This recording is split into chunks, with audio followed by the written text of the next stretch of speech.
Last time you all collected materials for your assemblage sculpture and you also came up with topic sentences.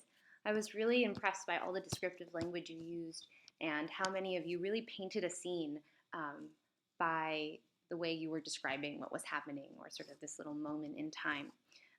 If you still don't feel like you have decided what direction you're going to go, let's talk individually on Google Meet and hopefully get you to where you need to be. Otherwise, the next step is to choose some sort of format. So many of you asked, how is this all going to come together? And I'm going to tell you right now. So you have a couple of different options. Assemblage is so great because in a way anything goes, but there are still some general categories that we can use as a guide. And the first would be using a frame to contain all your elements. The second would be to use some sort of container or box or a vessel. And I'll kind of explain more what that means. So container, box, or vessel. It can be freestanding, meaning it's supporting itself, or it can be on some sort of wooden board or cardboard, particularly if you want to go in a direction that's a little bit more two-dimensional and a little less sculptural. Some examples of the different approaches here. So this would be working on a board, right? These are three-dimensional elements, but this is mostly pretty two-dimensional, and it almost looks like a painting. This would be something that's hung on the wall, using an actual object as your sort of container or vessel for including everything else.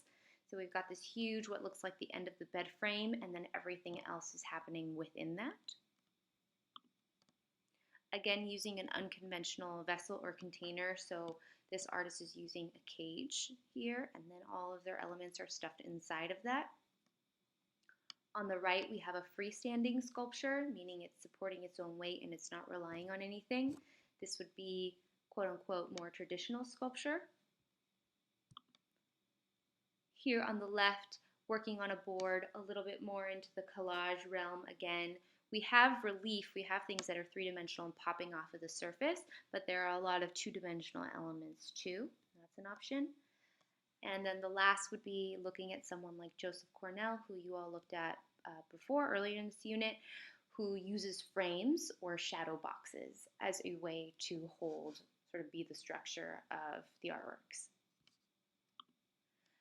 There's something else I want to look at in these artworks that I just showed you. And these are obviously professional artists, but let's talk about why these pieces are successful. What are some other choices that they have made that you can make when making your own piece? And I would say that the first thing is less is more. Thinking about the composition and do you need a million things, or is fewer things that really make sense and that are carefully placed more effective? I think a good example of this is this one by Vin Giuliani. So we have the image of a woman here that is made from separate parts. Then we have a clock, and we have these elements radiating out, right? The composition is really clear. We have a square, a circle, and lines radiating out. If I were to draw this in a sketch, it would feel really balanced. The second thing would be unifying your piece either through concept, through color, or through texture. And there are a couple of different examples of that. I really love this piece by John Driver, A Baby Snatcher. I think that's so creepy. And what I like about it is that there are a lot of different textures happening. He's using this sort of twine material over and over again. You have the ridges on these tubes. You have the rust on this baby carriage. But he's using what I would call a limited palette. So he's not using every color of the rainbow. He's very specifically choosing this almost pale blue, green, and yellow, white, and red to be his color palette. So that's a really easy way to unify lots of objects, is to select certain colors that you're going to be using. Even if all the objects you have are different colors, you can spray paint them, you can paint them, you can wrap them in paper, you can use collage as a way to incorporate color. There are a lot of other ways to manipulate color. And the last thing would be to suggest a story. So you don't need to tell us every single thing that's going on.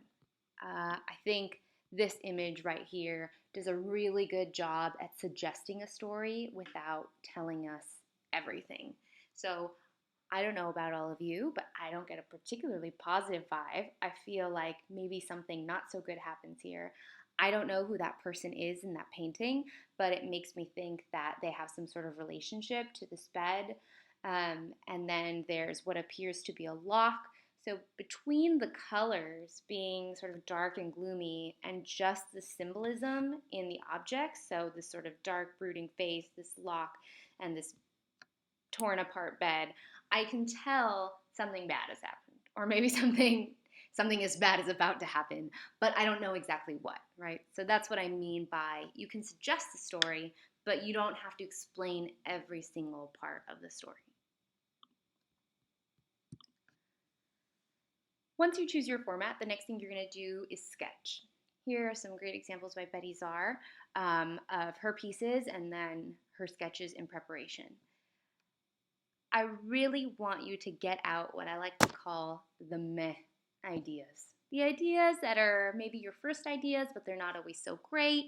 But it's important to get them out of your system because we all have them and it's just part of the creative process.